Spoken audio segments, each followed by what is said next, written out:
امریکہ کے پاس چوائس نہیں رہی اور وہ ایک بہت خطرناک قسم کا بہت بڑا حملہ کرے گا. اس کے اندر آیا وہ بوٹس آن گراؤنڈ بھی لائے گا یا نہیں لائے گا, کہاں لائے گا, آیا وہ اس کے انرجی سیکٹر پہ حملہ کرے گا. یہی بات کی جا رہی ہے کہ جو ٹرمپ نے وال اسٹریٹ جرنل جو دعویٰ کر رہا ہے وہ یہی کہہ رہا ہے کہ ٹرمپ نے جو حکم دیا ہے اس میں یہی کہا گیا ہے کہ توانائی انفراسٹرکچر کو نشانہ بنایا جائے ایران کے. دیکھیں جی, جو تو 11 فروری 2026 کو جو سچویشن روم میں وار میٹنگ ہوئی تھی جس میں ایران کو پتہ ہی نہیں تھا, سچویشن روم وہ ہے کہ امریکہ وائٹ ہاؤس کا کمرہ جہاں پہ ایمرجنسی جنگ میں پریزیڈنٹ جو ہے وہاں شفٹ ہو جاتا ہے اور وہاں سے انسٹرکشن دیتا ہے اور وہ بالکل ہر طریقے سے سیف ہے, نیوک سے سیف ہے, کسی قسم کی بومبنگ سے. وہ بھی ایک بڑا ان کا ایک بڑا زبردست بنکر ہے, اس میں ساری چیزیں لگی ہوئی ہیں, وہاں سے انسٹرکشن دیتا ہے. اس میں نیتن یاہو بھی اسرائیلی وزیر اعظم بھی شریک ہوا تھا. اب اس جب سچویشن روم کے اندر اب یہ باتیں ساری جو ہے نا وہ باہر آ چکی ہیں, تشت ازبام ہو چکی ہیں, اخباروں میں چھپ چکی ہیں, شائع ہو چکی ہیں کہ اس میں جو فوجی جتنے جرنیل تھے نا, انکلوڈنگ ان کا جو chairman joint chief of staff جو سروسز ہے, تو وہ جو ڈان کین وہ جو ہے ریڈ کلف ہے جو سی آئی اے چیف ڈائریکٹر ہے, باقی جتنے تھے امریکن جنرل تھے یہ سارے مخالف تھے. اس وقت وہاں پہ جنگ کے جو حامی امریکنز تھے نا, ایک تو نیتن یاہو نے مال بیچا, وہاں پہ ان کو اسرائیلی جو تھا ڈیوڈ برنائے جو ان کا مساعد چیف تھا وہ زوم پہ اس میٹنگ میں شریک ہوا. تو وہاں پہ جب یہ بات ہوئی تو ڈیوڈ برنائے نے کہا کہ ہم ایران کے بارے میں میرا نیٹ ورک مساعد کا نیٹ ورک اتنا سٹرونگ ہے کہ میں اگر یہ کہوں کہ اسرائیل کے اندر میرا نیٹ ورک اتنا سٹرونگ نہیں جتنا میرا ایران کے اندر ہے. لیکن وہ پھر پتہ تو چل گیا نا اس کی حقیقت. اچھا, پھر نیتن یاہو نے اب اس بیک گراؤنڈ کے ساتھ اب جب یہ ایک کلوز ڈور میٹنگ ہوئی ہے جس کی کوئی انفارمیشن باہر نہیں آئی, لیکن ایک سی اس نے بنایا اور ہم نے ڈسکس بھی کیا, تو اس کے اندر بھی یہ ہے کہ جی آپ نے بتایا کہ جی جو بریڈلے کوپر ہیں جو سینکوم کے جو کمانڈر ہیں وہ زور دے رہے ہیں کہ ہم 2 ہفتے کا بلٹسکریگ کریں جہاں سے سٹارٹ کیے. اب میں سمجھتا ہوں کہ ایران اس کی تیاری ہر چیز اب کر چکا ہے. اچھا, ایران کے پاس ہر چیز کو فیس کرنے کی ضرورت ہے. پین اس نے جو 1979 سے لیا ہے 47 مارچ, پھر اس کے بعد اس نے بومبنگ کی پین لی ہے, وہ جو نیول جو ہے بلاکیڈ ہوا ہے وہ پین لے چکا ہے. یہ 3 بڑی پینز کے بعد کیا ہوا, 14 نکاتی مفاہمتی فارمولہ ایران کی شرائط پہ ہوا. تو اب میں کیسے مان لوں کہ اگر وہ اس کو کیا ڈبل کرے گا, اور ہو سکتا ہے کہ اس دفعہ ایران کو سرپرائز دے. ابھی تک ایران نے ان کے جہازوں کو وہاں پہ فری سپیس ملتی رہی ہے اور وہ ایران کی جو ایئر سپیس ہے اس پہ قبضہ کر کے بہتر ہے. ہو سکتا ہے ایران نے سرپرائز رکھی ہو تو اس دفعہ آئیں B-52 بامبر اور 2 گر جائیں. تو امریکہ کے اندر تو بڑے جلدی کو نیو یارک ٹائمز کے اندر ذرا سرخی لگ گئی, واشنگٹن پوسٹ میں ایک ہیڈ لائن لگ گئی کہ آج امریکہ جو ہے کسی دن غیر معمولی طور پہ 100 150 200 بندے مارے گئے جو کہ دن دہاڑے مارے گا اور یہ چھپا نہ سکے. تو پوری امریکن قوم کا مورائل وہ جنگ جس کے بارے میں اس وقت صرف 21% امریکہ کے لوگ سپورٹ کر رہے ہیں. اسرائیل کے خلاف امریکہ میں خود رہ کے ہوں وہاں پہ, جب میں پڑھتا تھا بڑے آج سے 45 سال پہلے, وہاں اس وقت سے لے کے یقین جانو وہاں اسرائیل کے خلاف بات کرنے کا مطلب ہے کہ آپ نے بہت بڑا جرم کیا. اب امریکہ کے اندر کیا, ٹرمپ نے اسے کہا جب فون کال کی تو اس نے نیتن یاہو کو کیا کہا, بھائی میں ہوں, میرے علاوہ ساری دنیا اسرائیل سے نفرت کرتی ہے, تمہارے سے نفرت کرتی ہے. وہاں 21% لوگ جنگ کے حق میں نہیں ہیں. وہاں مرائل کوئی اور بڑا حادثہ ہو گیا تو مرائل ڈاؤن ہو گیا. یقین جانو کہ ان کے پاس اب راستہ ہے نہیں. ایک راستہ تھا جو ان کو مل گیا تھا 14 نکاتی فارمولہ, اس کے اوپر یہ چپ کر بیٹھتے, اس میں کیپٹلائز کرتے. یہاں سے ایران نے ان کو مار کے دھکیل دیا ہے 13 دن کی جنگ کر کے, اسی کا دیکھ لیں کہ 38 دن کے بعد ان کا کیا حال تھا. اور یہ پچھلے 13 دن کی جنگ جو انہوں نے سٹارٹ کی, ایران نے جب اپنا جو 500 پوائنٹس ہے جو اس کا 14 نکاتی اس کا جب اس کو انفورس کیا اور اس کو آرگنائز کر کے ٹریفک کو چلایا. تو انہوں نے اس پہ حملہ کیا اور اس حملے کے بعد ان کو سارے اڈے موو کر کے ان کو پش بیک کیا جارڈن کی طرف, پھر وہاں مارا. اب یہ بین گورین ایئرپورٹ اور وہاں سارے اسرائیل کے اندر جا کے انہوں نے اپنا اسٹیشن. اچھا نائب صاحب, یہ تو گفتگو ہو گئی. اب اس میں ایک پہلو اور بھی ہے. جس طرح سے ایران کی طرف سے آج ایک سٹیٹمنٹ یہ آئی ہے کہ اگر یہ جو نیول بلاکیڈ ہے امریکہ کا وہ اسی طرح سے جاری رہتا ہے تو پھر واشنگٹن کے ان اقدامات کا خمیازہ جو ہے وہ دنیا کو بھی بھگتنا پڑے گا, اور ایران جو ہے وہ توانائی کے جو دوسرے راستے ہیں ان کو بھی مکمل طور پر بند کرے گا. لیکن اس میں ایک امپورٹنٹ پوائنٹ یہ ہے کہ کل جو سعودی قیادت میں 14 ممالک کا ایک اتحاد وجود میں آیا ہے اور سب مسلم ممالک ہیں, یہ اتحاد کتنا امپورٹنٹ ہے ایران کے لیے, اس سے کتنی مشکل ہو سکتی ہے؟ آپ کا جواب میں اس پر ضرور لوں گی, لیکن ایک بریک لیں گے ناظرین, اور بریک کے بعد واپس آئیں گے تو گفتگو کے سلسلے کو آگے بڑھائیں گے. ویلکم بیک ناظرین, ہم بات کر رہے ہیں ایران امریکہ کشیدگی کے حوالے سے. نیاز صاحب, بریک پہ جانے سے پہلے میں نے آپ سے سوال پوچھا تھا, ایک بار پھر سے دہرا دیتی ہوں. بحیرہ احمر, باب المندب اور خلیج عدن میں چونکہ سچویشن اس وقت گڑبڑ ہے, حوثیوں کا خطرہ ہے باب المندب اور بحیرہ احمر میں, تو جہاز رانی کے تحفظ کے لیے سعودی قیادت میں 14 مسلم ممالک کا ایک اتحاد تشکیل میں آیا ہے. کیا لگ رہا ہے آپ کو یہ اتحاد کتنی اہمیت کا حامل ہے اور ایران کے لیے کیا مشکلات پیدا کر سکتا ہے؟ دیکھیں جی, پہلی بات تو یہ ہے کہ جو ہوتی ہیں, ہوتی تو نہیں اصل میں تو انصار اللہ ہے,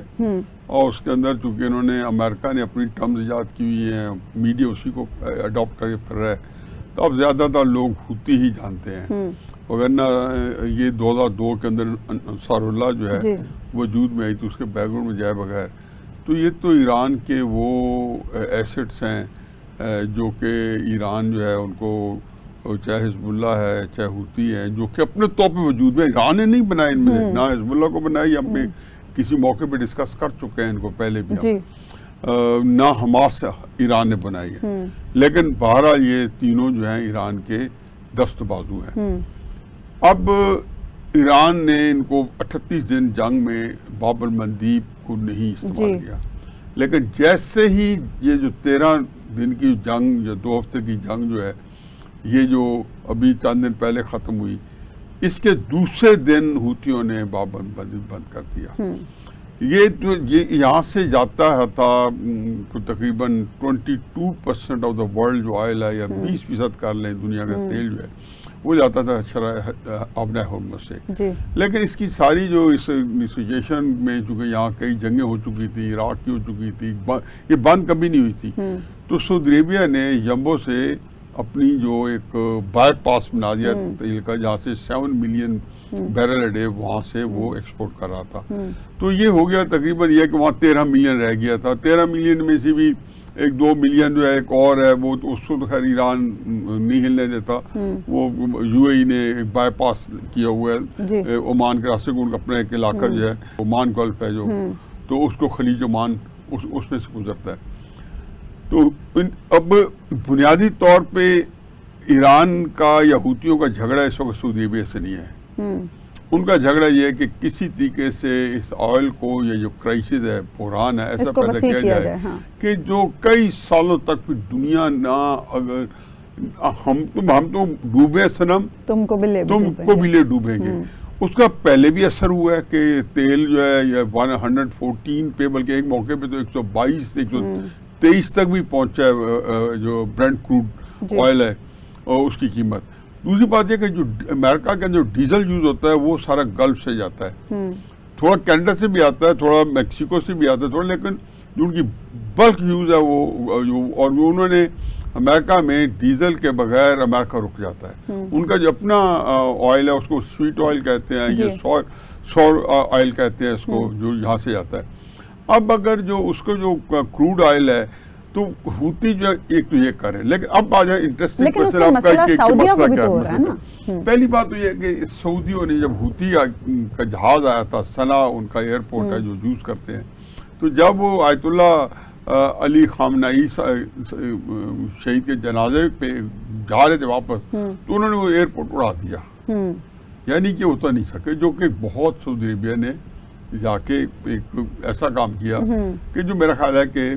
جو جس کو کوئی بندہ جو ہے انڈورس نہیں کر رہا. لیکن اس کے باوجود جب انہوں نے روکا تو سچ سعودیوں نے کوئی اس طرح اس میں ان کے جو اٹیک ہوئے جہاز کو اس میں جو ہے کوئی جنگ کا اعلان نہیں سمجھا ہوتیوں کی طرف سے، انہوں نے کہا ہمارا اعلان جنگ ہے۔ اب تیسرا سا یہ ہے کہ جب یہ جنگ شروع ہوئی تھی 28 فروری کو، تو ایران نے تابڑتوڑ حملے شروع کر دیے، سعودی عرب پہ بھی، کویت پہ بھی، خلیج پہ، سارے ممالک پہ جو جتنے بھی ہیں، قطر پہ بھی، بحرین پہ بھی، یو اے ای پہ بھی۔ تو وہاں پہ عرب لیگ کی میٹنگ ہوئی جہاں پاکستان بھی گیا، انہوں نے ویہمنٹلی اس کی مذمت کی سب نے، اور اس کے بعد یو این کے اندر سیکورٹی کونسل کی میٹنگ ہوئی، ایران کی مذمت کی۔ اس سے پہلے ایک ٹرمپ امن بورڈ بنا تھا، ہر جگہ اپنا شوق نام لکھنے کا، وہ ایک نفسیاتی مریض ہے کہ غزہ کے اوپر ٹرمپ امن بورڈ بنا تھا، سارے مسلمان ممالک سوائے ایران کے اس کے اندر شامل تھے۔ اچھا، یہ میں ہمیشہ ہی کہتا تھا کہ یہ جتنا کام ہو رہا ہے نا، یہ صرف ٹائم کو بائی کیا جا رہا ہے۔ ذاتی طور پہ میں سمجھتا ہوں کہ میں یہ بات بڑے بالکل ایک دعوے کے ساتھ کہتا ہوں کہ سارے جو مسلمان ممالک ہیں وہ ایران کے ساتھ ہیں، کیونکہ ان کا خیال ہے کہ یہ چیز جو ہے خطے کے اندر جو تبدیلی آ رہی ہے یہ خوش آئند ہے کہ امریکہ اگر اس خطے سے نکل جائے تو یہ سب کا مفاد اسی میں ہے۔ ایران کسی ملک پہ قبضہ نہیں کر کے بیٹھا، نہ ایران نے کسی ملک پہ قبضہ کرنا ہے۔ امریکہ ان ملکوں پہ قبضہ کر کے بیٹھا ہے، کوئی ملک نہیں چاہتا کہ دوسرا ملک آگے اسی فوجیں بٹھا کے، امریکہ تو ان کا سیکیورٹی پرووائڈر تھا اور ختم ہو گیا، سیکیورٹی تو نہ ملی نا، بیچارے سب سے زیادہ تو سفر کیا ان ملکوں نے، ان کا تو کوشچن ہی بنتا ہے۔ ابھی سعودی وزیر جو تھا وزیر خارجہ 2-3 دن پہلے گیا اور وہ یہ کہنے کے لیے گئے کہ آپ جنگ نہ بڑھائیں، کہ انہیں پورا اسے باقاعدہ یہ سٹیٹمنٹ دیا کہ انہوں نے کہا سفارتی حل چاہتا ہے سعودی عرب نے، تو کیا مسئلہ ہے کہ کوئی بندہ ہی نہیں چاہتا۔ آپ نے قطر کا دیکھ لیا، آپ نے یو اے ای کا دیکھ لیا کنڈکٹ کے، جیسے ہی دیکھا صلح ہو رہی ہے انہوں نے کہا پیسے ہم دیں گے ایران کو۔ تو اس کا مطلب ہے کہ وہ جو ہے نا، ایک چیز ہے کہ امریکہ کے پریشر کے اندر وہ کچھ بھی کر سکتے ہیں، یعنی کہ عمان نے ایران سے اپنا جو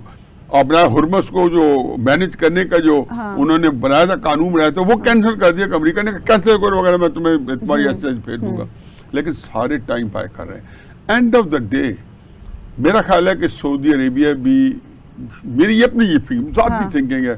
سعودی عربیہ بھی یہ لاس جو، اور میری جو ذاتی ہے سوچ ہے، اس کو بہت کم میں نے دیکھا کہ ہضم کی جا سکتی ہے، کہ وہ دور کی کوڑی ہوتی ہے، لیکن اکثر میں نے دیکھا کہ وہ بالکل اسی کے مطابق بیٹھتی ہے، کیونکہ عقل جو چیز مانتی ہے وہ یہی مانتی ہے کہ یہی ہونا چاہیے، کہ وہ نقصان ان کا بہت ہے کہ اگر ان کا تیل 10 دن 15 دن 20 دن رک جائے 40 دن رک جائے، لیکن ان کا دماغ یہ کہتا ہے کہ کہنا چاہیے سعودی عربیہ کا جو تھنک ٹینکس ہیں کہ آن دا لانگ رن یہ ہمیں فائدہ دے گا۔ اچھا، دوسری بات یہ ہے کہ یہ جو چیزیں ہیں، اب دیکھیں کہ ساتھ انہوں نے پچھلے دنوں کہا جی کہ ہم ترکی کو F-50 F-35 جہاز دے رہے ہیں، پھر کہا جی سعودی عربیہ کو ہم سول نیوکلیر ڈیل دے رہے ہیں، ساتھ کہا کہ حماس کو ہم پیس ایگریمنٹ دے رہے ہیں۔ یہ حقیقت ہے کہ امریکہ یہ سمجھتا ہے کہ یہ سارے جو لوگ ہیں یہ ہمیں یہ سمجھتا ہے کہ بالکل ہم مورونز ہیں، ہم بالکل ایک ہمارے پاس چڑیا سے کم دماغ ہے مسلمانوں کا، ہماری لیڈرشپ کا، یا ہمارے ایسی بات نہیں ہے، اور ان کا خیال ہے کہ رشوت سے یہ سارے راضی ہو جائیں گے کہ یہ خود تو ترکی کو F-35 دوں گا، لیکن وہ چاہتا ہے کہ ترکی سیریا کے اندر اپنا سسو ختم کر دے، ایران کے خلاف جو ہے وہ استعمال کر سکے ترکی کو، سعودی عربیہ جو ہے ابراہیم کارڈ کو کرے اور حماس کو کر کے تو ہوتیوں سے جو ہے علیحدہ کرے۔ میں حماس والے سوال آپ سے پوچھنا چاہ رہی تھی کہ یہ جو ابھی غزہ پیس بورڈ منصوبے کو حماس نے قبول کیا ہے اور ڈس آرم ہونے پر اگری ہوئے ہیں، کتنا قابل عمل آپ کو یہ منصوبہ لگتا ہے؟ کیونکہ اسرائیل جو ہے وہ ابھی بھی یہ کہتا ہے کہ پہلے حماس ڈس آرم ہوگی پھر ہم نکلیں گے۔ دیکھو، پھوٹ ڈالنے کے لیے کچھ تو ان کی کوشش ہوتی ہے کہ حماس جو ہے نا بالکل ان کے ناک کے نیچے، انہوں نے ان کا کچھ بھی نہیں چھوڑا، مطلب 1 ملین لوگوں کا گھر تباہ کر کے ان کو کیمپس میں ڈال کے پھر ان کو ایک کیمپس میں بمباری کرنا، وہ ایک قیامت ہے۔ پوری دنیا نے اسی وار کرائم کے اوپر انٹرنیشنل کورٹ آف جسٹس نے ان کے وارنٹ نکالے ہوئے ہیں، نیتن یاہو کہ امریکہ کے علاوہ کسی ملک میں جا نہیں سکتا، بلکہ وہاں بھی جو میئر ہے نیو یارک کے ممدانی، اس نے کہا کہ نیو یارک میں ہے تو ہم اس کو اریسٹ کر لیں گے نیتن یاہو کو، جس کو ایک بڑا ایک نیا کرائسس وہاں پیدا ہوا ہے کہ یو این کا اجلاس ہو رہا ہے آگے سپٹمبر میں کے اندر، اس نے کہا جب اگر آیا تو میں اس کو اریسٹ کر لوں گا، امکانات ہیں۔ تو یہ ایک بہت بڑے بحران ہے۔ تو ان ملکوں کو انہوں نے کرائم اگینسٹ ہیومینٹی کی ہوئی ہے، جینوسائڈ کیے ہوئے ہے، نسل کشی کی ہوئی ہے حماس کی۔ اب اس کے اندر پینیٹریٹ بھی کر سکتے ہیں حماس میں، لیکن اس باوجود وہی جو میری یارڈ سٹک ہے کہ ہر بندہ کو نظر آ رہا ہے، بس تھوڑا سا اگر صبر کر لیں تو امریکہ جو ہے وہ پھنس چکا ہے۔ اور ہم نے جو اپنے پہلے اس پروگرام میں کیا کہ ایکسکلیشن ٹریپ جو ہوتا ہے، یہ بڑی ایک گنجلک قسم کی بڑی تکلیف دہ صورت ہے۔ اس کے اندر آپ کو پتہ ہی نہیں ہے کہ آپ ٹریپ کے اندر ہے، آپ سمجھ رہے ہیں آپ ایکسکلیشن کر رہے ہیں، آپ اپنی بربادی کے لیے جس گڑھے میں آپ نے گرنا ہوتا ہے اس کو آپ گہرا کر رہے ہوتے ہیں۔ تو یہ ایک جو جس کو کہنا چاہیے کہ واحد جنگ ہے جس کے لیے کسی پنڈت کو پریڈکٹ کرنے کی یا بہت بڑا سوشل سائنٹسٹ ہونے کی ضرورت نہیں ہے۔ اب تو عام آدمی بھی اس تک یہ بات پہنچ گئی ہے کہ امریکہ جو ہے اس کو کچھ نہیں بگاڑ سکتا۔ 80% اس کی ماؤنٹینز ہیں ایران کے اندر، عجیب و غریب ماؤنٹین، گرینائٹ ماؤنٹینز ہیں، اس کے اندر ایسی یہ مطلب ان کے پاس ایئر سپرائرٹی 100% بھی ہو جائے نا، اور اس کی سارا دن جو اس کی فضا میں دندناتے پھرے امریکہ اور اسرائیل کے فضائی جہاز، تو بھی اس کو کچھ نہیں بگاڑ سکتے۔ ایک ڈرون جو ہے ٹرک کے اندر لوڈ کر کے وہ کسی جگہ سے اس کو آن کر دے اور پھر کسی جگہ چلے جائے۔ وہ ان کے پاس تو وہ سٹنگر میزائلز کی بھی ہم سنتے ہیں، اور پھر چائنا سے جو ابھی پچھلے دنوں میں بات ہو رہی تھی، چائنا سے جو انہوں نے جو میزائل آئے ہیں، ٹھیپ آئے ہیں، ان کے اپنے شولڈر ماؤنٹڈ ہے، بے شمار چیزیں ایسی ہیں کہ جو انہوں نے ان کے پاس آ گئے، جو وہ جہاز سے بہت سی چیزیں جو ہیں وہ ان کا جو نظام ہے کم خرچ بالا نشی ہے۔ یہ آپ نے صحیح بات کی ہے۔ 50,000 کا ڈرون ہے، آگے تھرڈ میزائل جو ان کو نکلتا ہے جب پہنچتا تو شروع میں تو پتہ ہی نہیں چلا نا،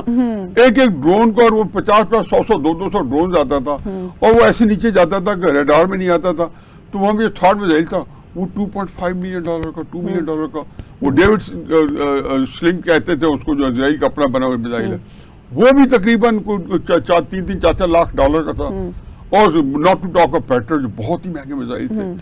تو ان کا نظام بڑا امریکہ کا تھا، وہ بڑا یعنی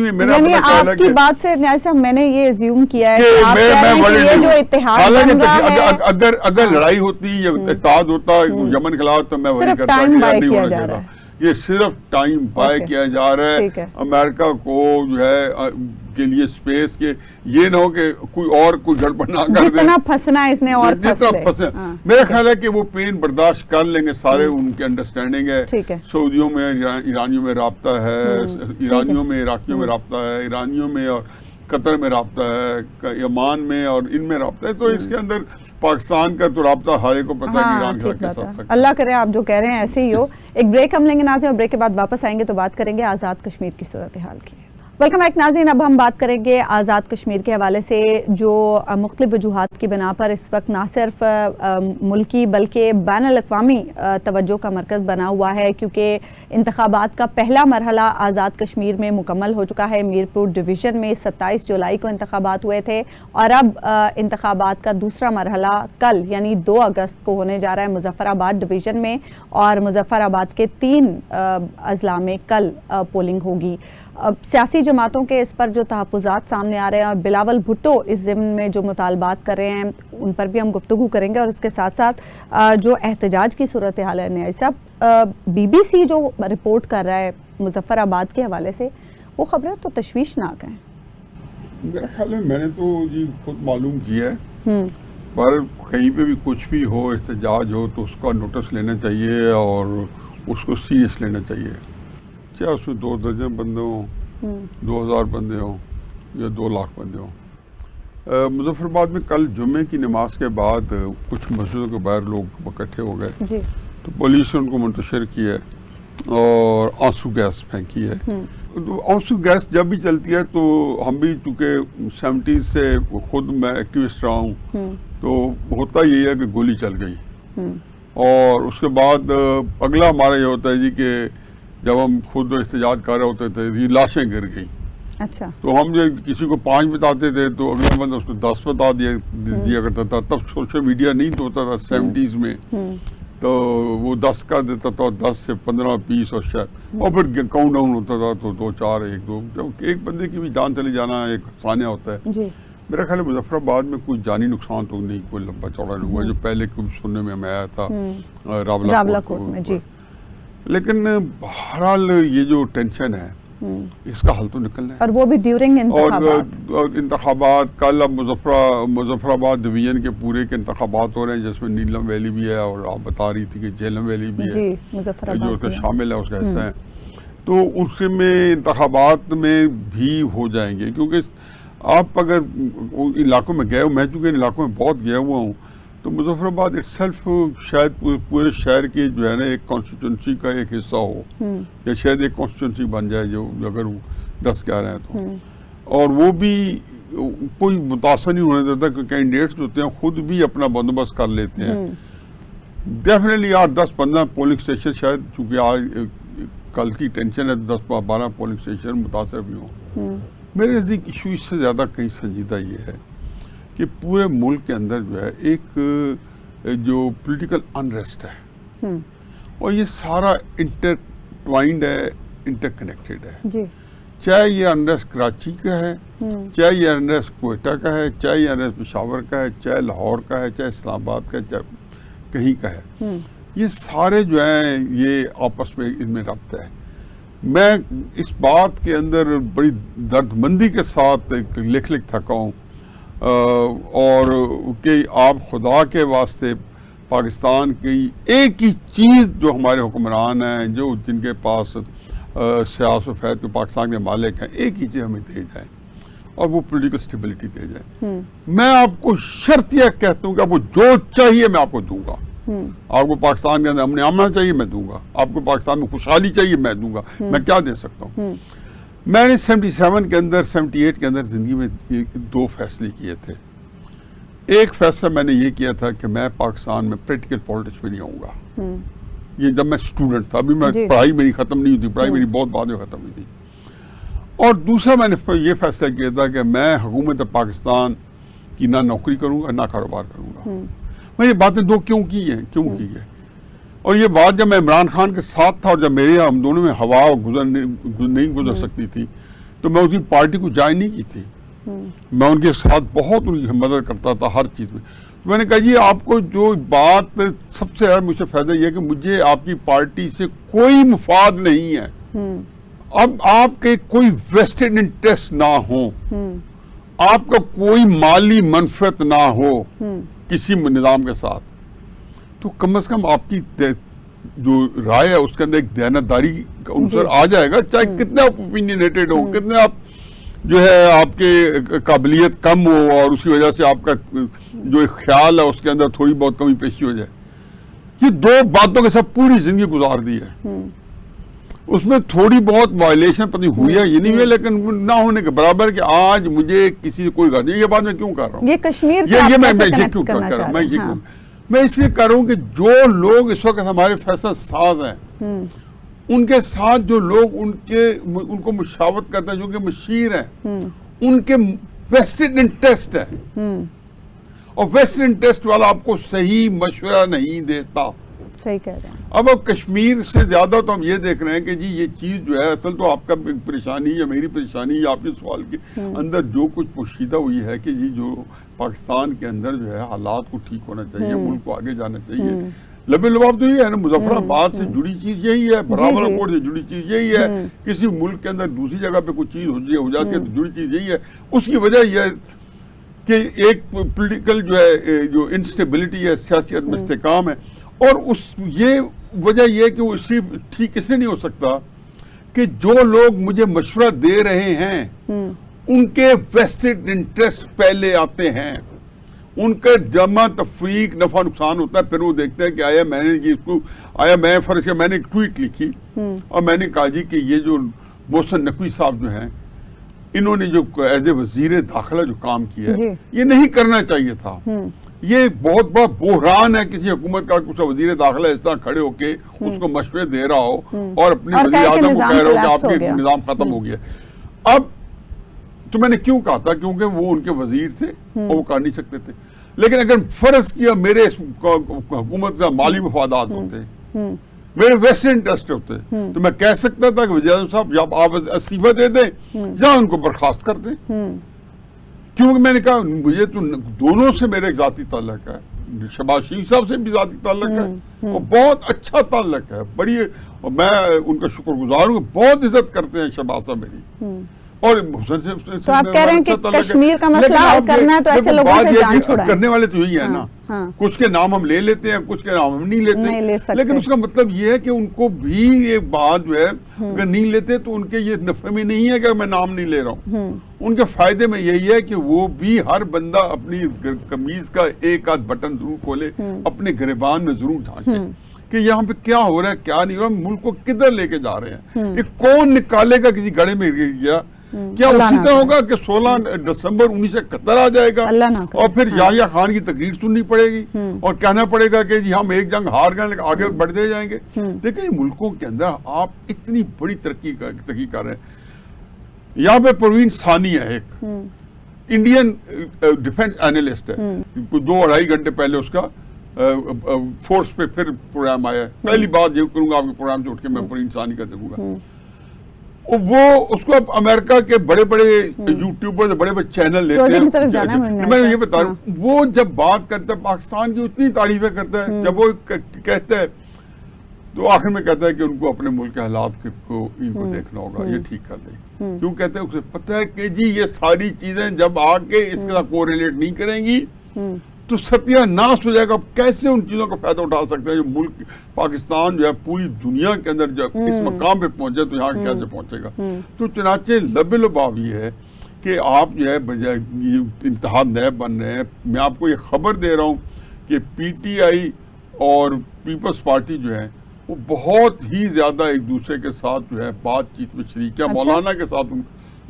آلریڈی پی ٹی آئی کا ہو چکا ہے، وہ ہمارے سامنے آ چکا ہے. مولانا نے اعلان کیا اسمبلی میں کہ اور عمران خان صاحب کی رہائی کا. میرا یہ خیال ہے کہ کشمیر کے الیکشن کے بعد اگر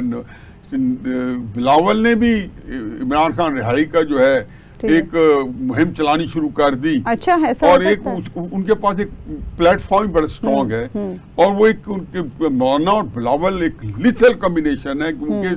دونوں آرٹیکولیٹ ہیں، دونوں اپنا معافی و ضمیر خوبصورتی سے رکھ سکتے ہیں. تو یہ میرا خیال ہے کہ ان ساری چیزوں سے کو ہونے دیں، کوئی فرق نہیں پڑتا. لیکن اگر آپ پولیٹیکل سٹیبلٹی لانے کے لیے آپ کو جو پاکستان کی اکثریتی عوام ہے وہ ایلین بنی ہوئی ہے، وہ ملک میں اجنبی ہے، ان کو آن بورڈ کریں. مظفر آباد کا مسئلہ بھی حل جی سارے مسئلے اور بلوچستان کا مسئلہ بھی حل. اگر پاکستان کے عوام آن بورڈ ہیں اور آپ کے ساتھ ہیں اور آپ کی کامیابیوں کو وہ انجوائے کر رہے ہیں، وگرنہ یہی ہوگا کہ پاکستان کی اکثریت عوام جو ہے نہ کامیابی کو انجوائے کرے گی اور ملک کے اندر یہی نفس نفسی اور کیوٹک سچویشن رہے گی. اچھی بات یہی ہوگی کہ وقت رہتے ہم اپنا گھر ٹھیک کر لیں. ہمیں اجازت دیجیے. اللہ نے کے بعد